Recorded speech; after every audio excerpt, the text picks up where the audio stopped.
Hi everybody, my name is Ashley Maready and I'm the Curator of Collections and Exhibitions for the Erie Canal Museum in Syracuse, New York. The museum is still currently closed due to the COVID-19 pandemic. We are hoping to reopen in the next couple of weeks, however. But if you're joining me today, the reason that I have been recording some of my curator talks and putting them on YouTube is because people can't really come to the museum for in-person programming, and it might be a while before we can do that again. So in the meantime, I hope you're enjoying these videos. If you are, we'd love it if you would contribute to the museum during this difficult time. I will put some links in the comments section. So let's get started. Let's see here. This curator talk was actually the first one I ever put together that explored the history of a single place. This was originally given at the museum in August of 2019. So that place in particular is the city of Buffalo, which is also known as the Queen City because it is second in population in New York State only to New York City. Buffalo's history is so closely tied to the Erie Canal that I can think of no more appropriate city to highlight today. So I'll warn you now that this talk definitely skews heavily towards the 19th century and especially the Erie Canal because I'm from the Erie Canal Museum. So if you're interested in learning more about the non-canal history of Buffalo and of Western New York, there are some wonderful cultural institutions out that way, including the Buffalo History Museum and the Buffalo Niagara Heritage Village. I imagine that they will be reopened soon if they are not already. So we'll start off today with a brief overview of the Erie Canal's history, because I know a lot of attendees at my talks aren't super familiar with the canal's biography. We'll talk about the early origins of Buffalo and the tragedy which befell it during the War of 1812. And then we'll learn about Buffalo's special place of prominence on the Erie Canal and how it got selected to be the Western Terminus of the canal, which is really quite a story. We'll talk about Buffalo's importance in the American grain trade and how it related to the canal. I'll discuss Buffalo and the history of the American presidency. And we'll finish off with some more modern tidbits about the Queen City. So let's get started. It isn't only the city of Buffalo that was shaped by the Erie Canal. New York itself would not have become the Empire State if not for the creation of this man-made waterway. There are 3 different iterations of New York's Erie Canal, and a lot of the visitors that we get to the museum are new to this history. So just in case you are one of them, I always like to give this overview at the beginning of my talks. Construction of the very first original canal began July 4th, 1817 at Rome, New York. Why would they start in the middle of the state? They started in the middle of the state because it was flat and the digging was easier there. The canal officially opened in full on October 26, 1825, although individual sections were open to use as soon as they were completed. I love this map because it shows when different sections were completed. The Western Division, which included Buffalo, was actually the last section to be finished due to the elevation changes on the western end of the state. Check out this geographical profile that shows those elevation changes. You can see how much more elevation there is in western New York. The height had to be overcome by the construction of locks. Locks are sort of like elevators for boats. If a boat needed to move upstream, it entered the lock chamber, which is filled with water to raise the level of the boat. Then the lock gates are opened and the boat is released. To go downstream, the process is reversed with the water level lowered. This is how boats cross the state of New York over areas at different elevations. There's 570 feet of elevation change to reckon with, and the original canal had 83 locks. And for illustrative purposes, here's a photo of a lock on the Black River Canal, which ran up from Rome, New York to Carthage. The original canal spanned the 363 miles across the state from the Hudson River at Albany to Lake Erie at Buffalo, and it was 4 feet deep and 40 feet across. The original Erie Canal has a politically motivated nickname that you might hear referenced occasionally: Clinton's Big Ditch. We use this nickname in an affectionate way at the museum, but at the time of construction this was a dig at then New York Governor DeWitt Clinton, who staked his political fortunes on the canal and was in fact first elected to the New York governorship in 1817 on his promise to get the canal built. The plan to create the canal was regarded by many, both in New York and in the country overall, as a pipe dream and kind of impossible. So Clinton took a lot of political heat for this plan, and he was even voted out as governor during the construction period. He did have the last laugh. He was reelected, and when the canal was completed on October 26, 1825, he traveled aboard a boat called the Seneca Chief as part of an expedition across the entire canal. They left from Lake Erie at Buffalo, taking with them barrels of lake water, and upon reaching New York Harbor in the Atlantic Ocean, Clinton poured the Erie water in, wetting the waters, so to speak, and you can see that depicted in this image. As soon as the canal opened, it was pretty much immediately too small to address the level of traffic that it attracted. It was really popular. So enlargement projects began on the canal in the 1830s and lasted through the 1860s, with continuing improvements after that. The resulting larger canal was in use until the early 20th century when it was closed. Along with enlargements and improvements, lateral canals were built to service nearly all areas of New York State. The Erie Canal was increased to 70 feet across and 7 feet deep, and 7 locks were removed in the process, taking the total down to 72. Both the original and enlarged canals were movers of people and ideas, along with cargo. A lot of immigrants traveled on the canal, leaving from New York City, coming up the Hudson River, and going across the canal to travel to the Midwest along the Great Lakes. We get a lot of visitors to the museum under normal circumstances that come from the upper Midwest, and a lot of their ancestors traveled on the canal, and that's why they come to our museum. The canal was responsible for the spread of a lot of new ideas, political movements, religious movements. Western New York in particular was home to the Burned Over District, the site of a lot of new religious ideas that spread along the canal. During the peak years of the canal, the livelihoods of over 50,000 people depended on the canal. The enlarged canal was closed in the early 20th century and then subsequently filled in many places. The current canal system, which is popularly known as the Barge Canal, was constructed beginning in 1905 and eventually opened May 10, 1918. This current system spans 524 miles and includes 4 branches: the main Erie, along with the Cayuga Seneca, Champlain, and Oswego canals. It uses natural waterways, rivers, and lakes, the Mohawk River, the Oswego River. These have had locks added to them. Out in western New York, however, there aren't suitable natural waterways, so the canal sections in that part of the state are man-made, and they were dug at a minimum depth of 12 feet and a width of 120 feet across. The new system has 57 locks in total.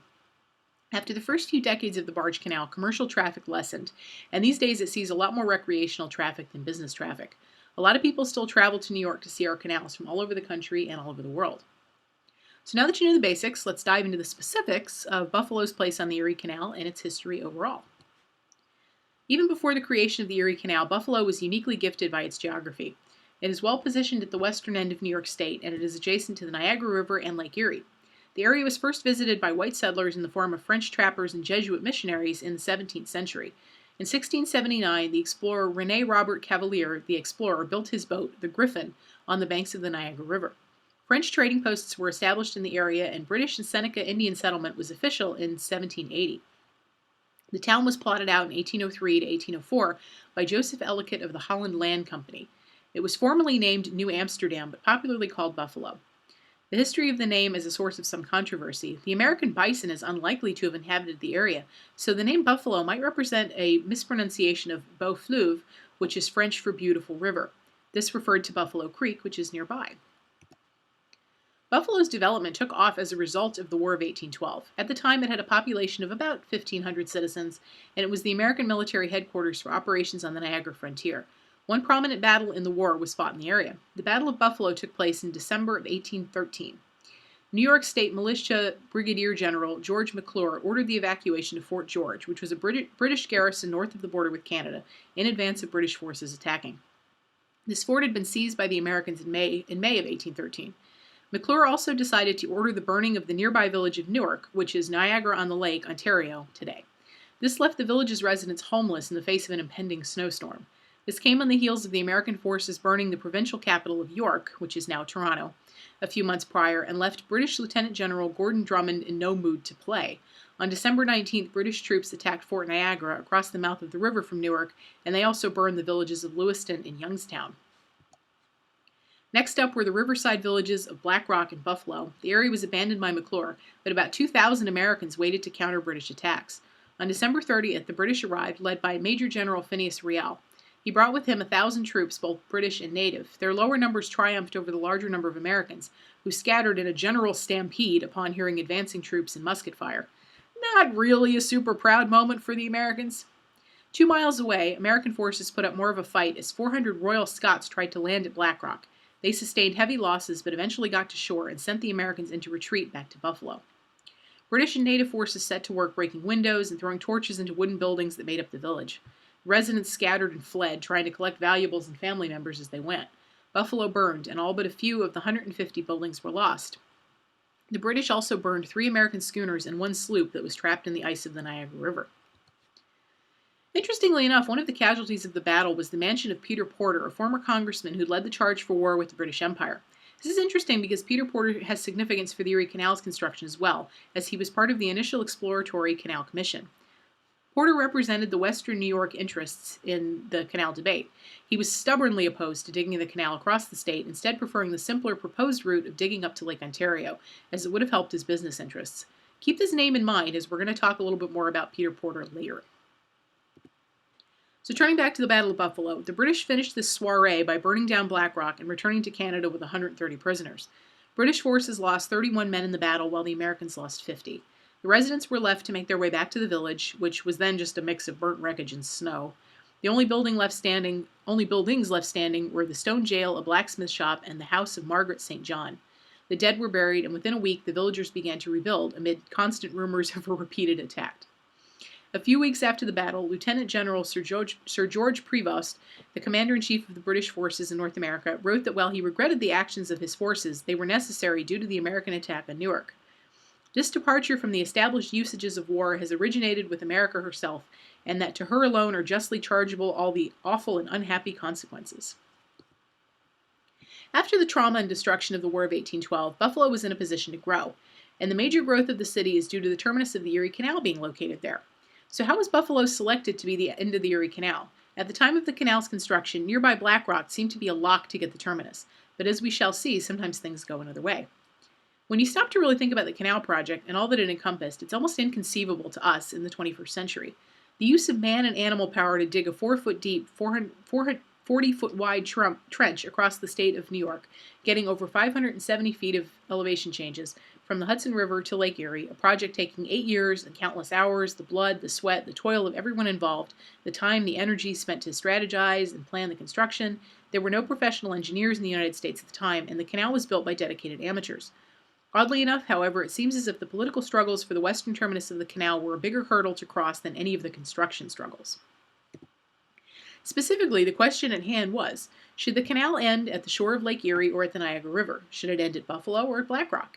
Both ideas had their merits, and they both had fierce proponents and fierce critics. The winner of the debate would be home to a canal port with great financial potential, for it was to be a gateway to the West and the Great Lakes.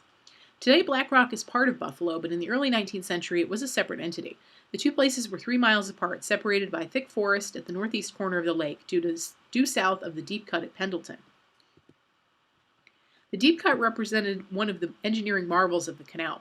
The geography of the western end is formidable.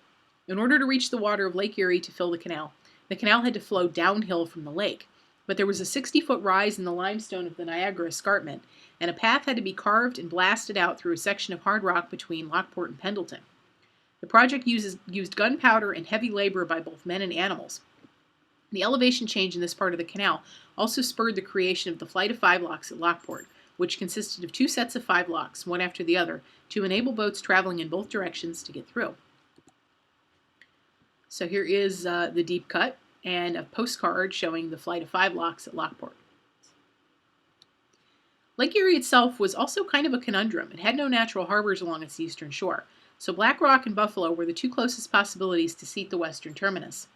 Other than these 2 villages, the nearest logical place was Dunkirk, New York, which was 50 miles away at the southern shore of the lake. Buffalo was a small village of seemingly little importance and with fewer than 2,000 residents. It was a really quiet area, a nice little stopover for people heading west. All this would change when it was designated the canal's western terminus, of course. Despite being on Lake Erie, Buffalo did not have a harbor at the time. The lake tides offshore were strong, and the lake was shallow in this area. There was also a sandbar that prevented most boats from reaching shore. Black Rock got its name from a 100-foot outcropping of black rock from the shore, which formed a natural wharf and a landing area for boats. The village was inland, above the mouth of the Niagara River. The river flows east from the lake into the interior and north to Niagara Falls. Black Rock's location on the river made it a much busier settlement than nearby Buffalo. It also had a harbor, which had shelter from lake winds by way of Bird Island and Squaw Island. Black Rock did have a few issues, preventing it from being the immediate choice to be the western terminus. The Niagara River's current was too strong for sailing boats to negotiate passage from the harbor into the lake. One Sheldon Thompson had a business of his own negotiating this natural barrier. He had a team of 14 oxen that he called the Horn Breeze, which would pull boats up the river to send them into Lake Erie. A name you may remember from our earlier discussion of the Battle of Buffalo is Peter Porter. Porter was Black Rock's most famous citizen, a politician, soldier, lawyer, and a strong proponent of Black Rock as the western terminus. He had a business interest in this plan, as the Niagara River was navigable up to Lake Ontario, just 30 miles north. The only hiccup was Niagara Falls, but Porter's company would helpfully carry boats around the falls. This had worked out well for Porter prior to the canal's construction, as many travelers and cargo shippers used his company's services to get west by way of Lake Ontario and using the Niagara River to connect to Lake Erie. If the new canal ended at Black Rock, Porter would maintain and add to his business interests. So here's an image of him. Nice epaulets. The debate raged, and the powers that be changed their minds several times throughout the period directly before and during construction of the canal. In 1816, a meeting was held in Buffalo to discuss the creation of a harbor, and the canal commissioners decided that Buffalo was the choice. DeWitt Clinton predicted that Buffalo would one day be as great and powerful as New York City. Black Rock citizens didn't take this news lying down. Peter Porter was working on a steamboat to operate on Lake Erie. He had investors in Albany and New York City to invest in the Walk in the Water, a 338-ton vessel which made its maiden voyage in August of 1818. It used the Horn breeze and traveled across Lake Erie to Detroit and back. In 1818, DeWitt Clinton asked engineer William Peacock to survey the areas again and make a firm recommendation for the best place for a, quote, safe and commodious harbor for the Erie Canal. Peacock was good friends with Joseph Ellicott, who had laid out the city of Buffalo back when it was still known as New Amsterdam, and this friendship proved fortunate again for Buffalo. Peacock's 1819 engineering report, after surveying again, recommended Buffalo as the terminus, contingent upon the construction of a pier extending 1,000 feet into the lake, south of the mouth of Buffalo Creek. He stated, Buffalo, from its local situation, is apparently the key which opens to the people of the state of New York a most stupendous path of navigation and of commerce extending the distance of more than 2,000 miles. Buffalo's interests immediately headed for Albany to secure financial assistance for the project. A loan of $12,000 was granted to 9 Buffalonians who had organized to form a company. Interestingly enough, the loan was extended on April 7, 1819, the day the state legislature authorized construction of the Western Division of the canal. The debt would be canceled if the canal ended at Buffalo, and there was great confidence that it would turn into this gift.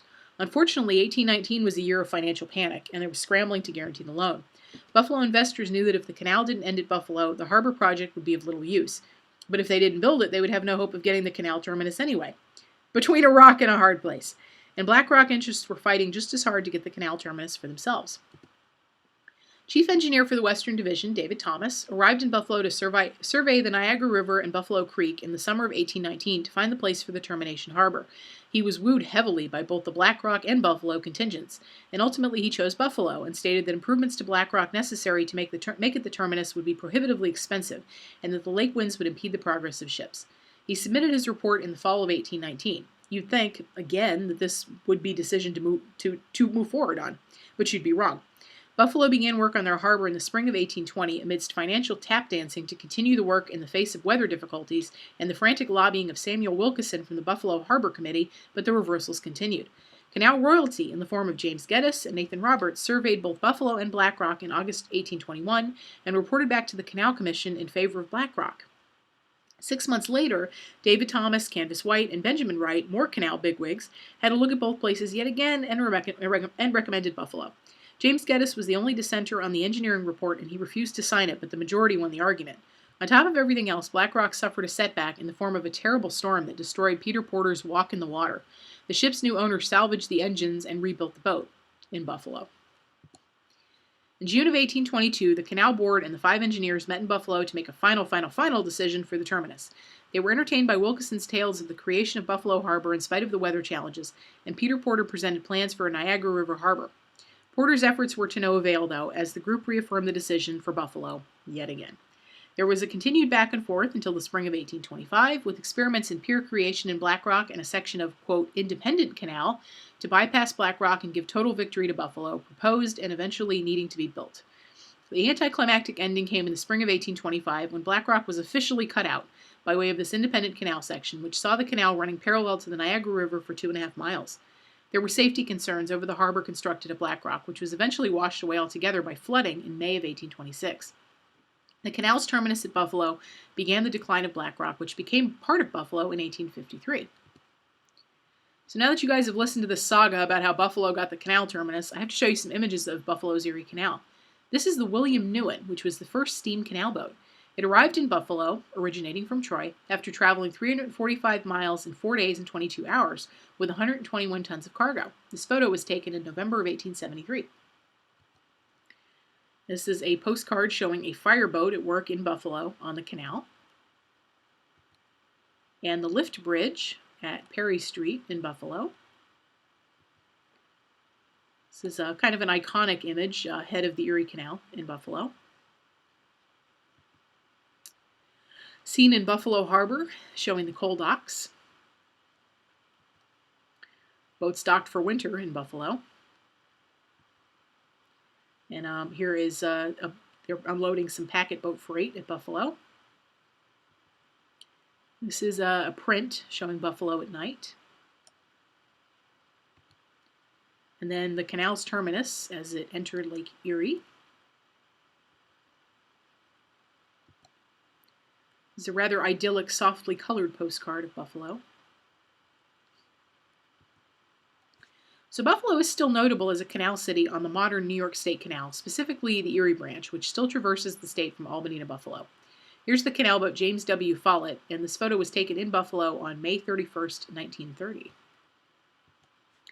And actually, the lock, which facilitates the movement of boats from the canal to the head of the Niagara River and Lake Erie beyond, is called the Black Rock Lock. It isn't formally part of the New York State Canal, but it is instead maintained by the U.S. Army Corps of Engineers.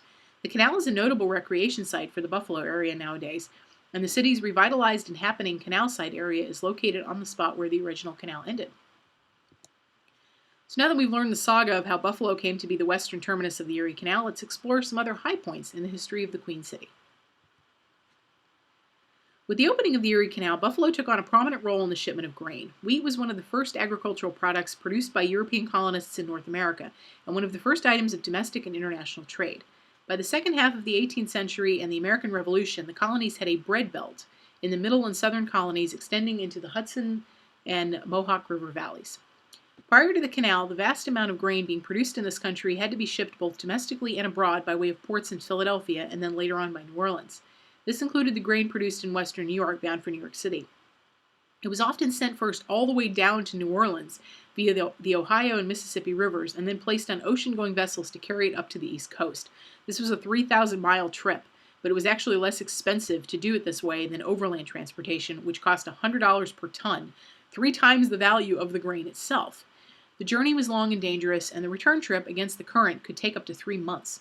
Sometimes a barge owner would sell his boat in New Orleans and just book passage on a ship bound for Philadelphia or Baltimore, and from there buy a wagon and manufactured goods to get him home on interior roads, which were gradually becoming better. Sometimes these roads allowed for grain producers to bypass the southerly route of transport and instead send their grain down east to Albany and then down the Hudson to New York City. New York City's importance as a grain port rose in the early 19th century. Steamboat service began on the Ohio and Mississippi rivers in 1811, and the steamers became a serious competitor to flatboats, beginning operation in the Great Lakes soon after. There was obviously a desire for a faster and cheaper way to move grain from western New York, and this is where Buffalo and the Erie Canal come into the story. After the canal opened in 1825, Buffalo became the key entry for grain being sent across the Great Lakes. It would be unloaded and transferred to canal boats and sent the 363 miles across the state to Albany, then sent on down 150 miles on the Hudson to New York City, and then easily sent to Europe and other markets. By 1830, these shipments had exploded. In 1831, over 57,000 barrels of flour and 173,000 bushels of wheat passed through Buffalo. These numbers kept increasing, and by 1846, more grain was shipped through Buffalo than through New Orleans. The cost dropped, too, to only $15 a ton to send grain from Buffalo to New York City. By the Civil War, Buffalo was seeing 7 million barrels of wheat and flour every year. Buffalo became known as the City of Grain Elevators. The first steam-powered grain elevator was built by Joseph Dart and Robert Dunbar and opened for use in 1843. The elevator had a leather conveyor belt with buckets to unload grain from a lake boat hull far more quickly than doing it manually. The boat would be moored next to the elevator. Robert Dunbar wound up designing more of the grain elevators that stood along the Buffalo River at the end of the 19th century. From these developments, Buffalo grew into an active grain market as well, and even nearby Black Rock had a brief run as a center of flour milling from the 1830s to the 1850s, when the village was absorbed into Buffalo. They may not have been selected as the canal's western terminus, but they did see some gain from the transportation of grain on the canal anyway. Did you know that Buffalo was one of the first cities to have widespread electric streetlights in the late 19th century? In 1881, the Brush and Electric Light Company of Buffalo installed the first electric plant on Ganson Street, which included 12 carbon arc lights extending a mile along the street. Niagara Falls was the backbone of the electric industry. The falls supplied abundant cheap power by way of its falling water, which is estimated at 6 million horsepower. Nikola Tesla and George Westinghouse designed the first hydroelectric plant in Niagara Falls, and it was built in 1895. On November 15, 1896, the first power transmission from Niagara Falls to Buffalo occurred by way of this plant. The expansion of electric power spurred the spread of electric streetlights, giving Buffalo yet another nickname, the City of Light. This development led to Buffalo's Pan-American Exposition, a World's Fair that was held from May to November 1901. The fair was held on 350 acres of what is now Delaware Park, and it was illuminated at night via the power generated by Niagara Falls. 8 million visitors came to the fair, which summed up its aims in its official slogan, commercial well-being and good understanding among the American republics. This event was a highlight in the history of Buffalo. Things took a tragic turn, however, and today the Pan American Exposition is best known as the site of President William McKinley's assassination on September 6, 1901. McKinley was shot by anarchist Leon Czolgosz and died 8 days later from an infection. Czolgosz was executed on October 29, 1901. McKinley's vice president, Theodore Roosevelt, was sworn into office in Buffalo at the former Ansley Wilcox Mansion in downtown Buffalo. So 2 other U.S. presidents also had an association with the city of Buffalo. Grover Cleveland served as the mayor of Buffalo very briefly for 10 months in the year 1882 before being elected governor of New York. Previously, Cleveland had also served as Erie County Sheriff from 1871 to 1873. In the annals of U.S. presidential history, Cleveland is notable for having been the only president elected to 2 non-consecutive terms. His wife, Frances Folsom Cleveland, was a Buffalo native and became the youngest ever First Lady at the age of 21 and the first to be married in the White House. Millard Fillmore has a very strong connection to Buffalo. He attended law school locally and practiced law in Western New York before beginning a career in politics that led him to the House of Representatives, the vice presidency, and finally the presidency after the death of Zachary Taylor in 1850.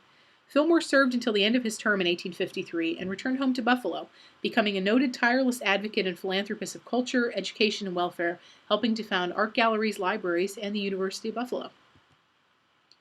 Buffalo has been through its ups and downs, and unfortunately a lot of those downs were in the 20th century. The city kept growing in population until the Depression era of the 1930s. At that point, the population started to level off. Buffalo's population peaked in 1950 at 580,000 residents. By the end of that decade, Buffalo had lost 50,000 residents, but the 1970s were worse, seeing the loss of 100,000. The changes in transportation technology in the late 19th and early 20th centuries were a major reason for Buffalo's decline in the 20th century. The railroads took over, displacing the Erie Canal in importance, and beginning in the 19-teens, trucking made it easier to ship products.